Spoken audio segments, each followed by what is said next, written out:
નમસ્કાર. ગુજરાત પ્રદેશ ભારતીય જનતા પાર્ટી દ્વારા સ્થાનિક સ્વરાજની ચૂંટણી ખૂબ સુંદર માહોલમાં પૂર્ણ થઈ છે, ત્યારે આજ રોજ તારીખ 19 મે 2024ના દિવસે ભારતીય જનતા પાર્ટી ગુજરાત પ્રદેશ દ્વારા તરસાડી નગરપાલિકાના પ્રમુખ, ઉપપ્રમુખ, પક્ષના નેતા, દંડક અને કારોબારી ચેરમેનનું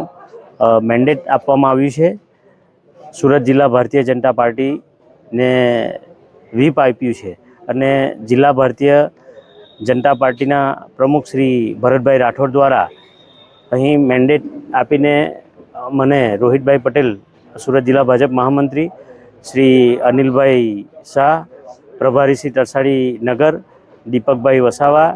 અધ્યક્ષ શ્રી આદિજાતિ મોરચો સુરત જિલ્લા, અમને 3ને નિયુક્તિ કરી અને તરસાડી નગરપાલિકામાં મોકલાવેલ હતા, જેમાં પ્રમુખ તરીકે રશ્મિબેન રાવળનું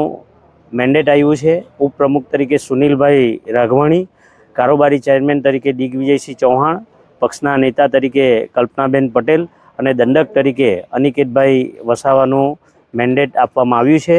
જેને તરસાડી નગરના તમામ કાર્યકર્તાઓ અને ચૂંટાયેલા પ્રતિનિધિઓએ વધાવી લીધું છે અને કોઈ પણ જાતના વાદ વિવાદ વગર ખૂબ ઉત્સાહપૂર્વક એમણે આ મેન્ડેટને સ્વીકાર્યું છે અને ભારતીય જનતા પાર્ટીની જે પ્રણાલી છે, શિસ્તબદ્ધ કાર્યકર્તા, એ તરસાડી નગરપાલિકામાં આપણને જોવા મળે છે. એટલે તરસાડી નગરપાલિકાના તમામ મતદારોનો, કાર્યકરોનો આ તબક્કે ખૂબ ખૂબ આભાર વ્યક્ત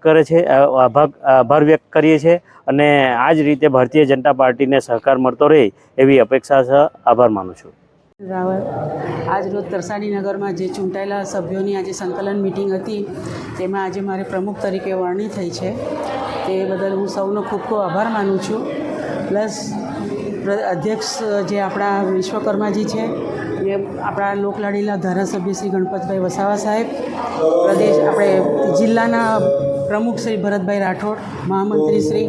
એ અમારા તરસાડીના પ્રભારી શ્રી અનિલભાઈ, દીપકભાઈ ને મહામંત્રી અમારા તરસાડી નગરના અજયભાઈ મકવાણા અજયભાઈ, એમનો હું ખૂબ ખૂબ આભાર માનું છું. પ્લસ મારા જે કાર્યકર્તા છે, મહિલા મોરચાની બહેનો, પૂર્વ કોર્પોરેટરશ્રીઓનો પૂરો સહકારથી હું આજે પ્રમુખ તરીકે જે મારી વરણી થઈ છે, એ બધાનો હું ખૂબ ખૂબ આભાર માનું છું. ને આવનાર સમયમાં જે કોઈ કામ બાકી છે તે હું હવે પૂર્ણ કરીશ અને હું મારા સહકારથી મારું કામ આગળ દબાવીશ અને સૌનો સહકાર મળે તે પ્રમાણે હું મારું કામ કરીશ.